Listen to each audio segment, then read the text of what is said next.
Seoul, the capital city of Korea for over 600 years, epitomizes the rapid population and economic growth of the country. Its growth has caused serious traffic congestion, though, high levels of air pollution, noise, and traffic accidents. The large increase in car ownership and use in the 1980s and early 1990s diminished public transport's share of total travel in Seoul, especially due to the unsatisfactory level of service. Public bus use has fallen continuously over the past 2 decades by 1 million.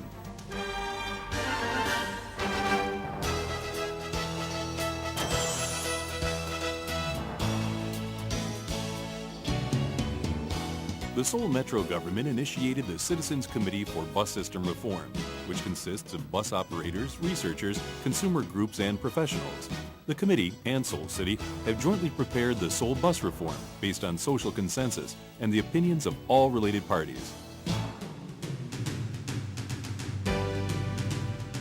It has introduced what it calls a quasi-public operation system that retains private bus firms but leaves route, schedule, and fare decisions to the Seoul metropolitan government.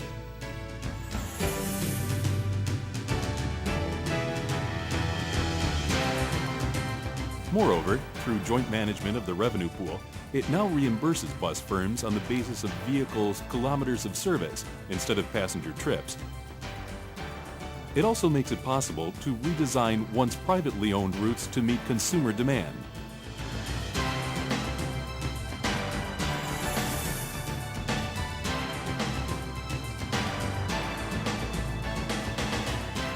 One major change was an entire redesign of the bus route network to better structure and integrate over 400 different bus routes. All bus services are now grouped into 4 types based on their trunk feeder roles, with buses color-coded to help passengers distinguish between them. The implementation of the quasi-public operating system ensures transparent business operations of private operators and also realizes demand-responsive routing and scheduling throughout the whole bus network.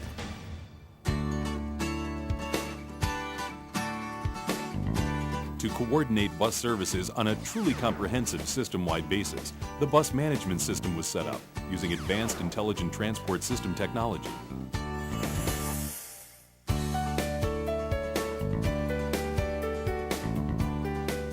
The Seoul metropolitan government introduced a unified, coordinated fare structure that integrated both bus and rail services. Fares are now based only on distance traveled, with fee transfers permitted between bus lines as well as between metro and bus.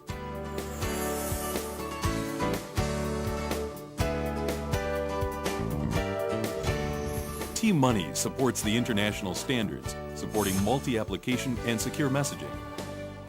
The T-Money Settlement Center, connecting buses, subway gates, taxis, and recharging stations, handles 4 million cards and 20 million transactions per day. All the intelligence resources, such as ridership, revenue, and transfer count by route and time of day, depend on the data warehouse.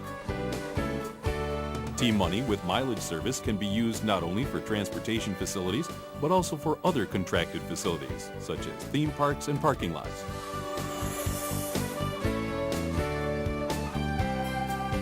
Geographic positioning system terminals located in every bus now permit a central bus control center to monitor all bus locations and speeds, adjust the number of buses assigned to any given route, and communicate with bus drivers, and provide real-time information to passengers waiting at bus stops or checking bus schedules on the internet.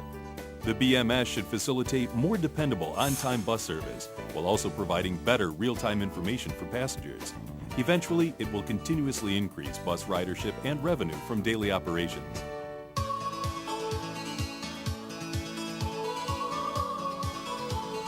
The system of axial bus priority lanes is being expanded and upgraded. It has contributed to significant increase in bus flow velocity on these lanes by 30.7% to 75.1%, and reasonable increase in total traffic flow velocity.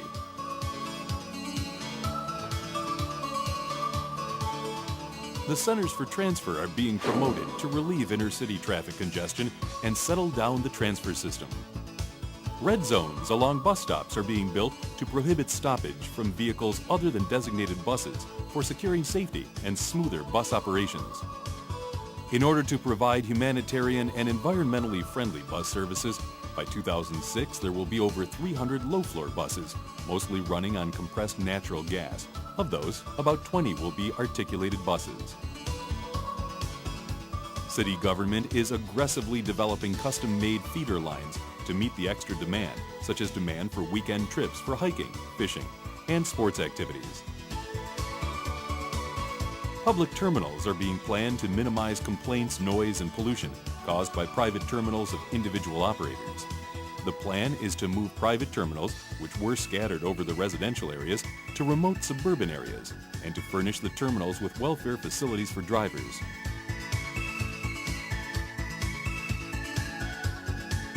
The city government could minimize construction costs by remodeling existing facilities and improve revenue by increasing ridership.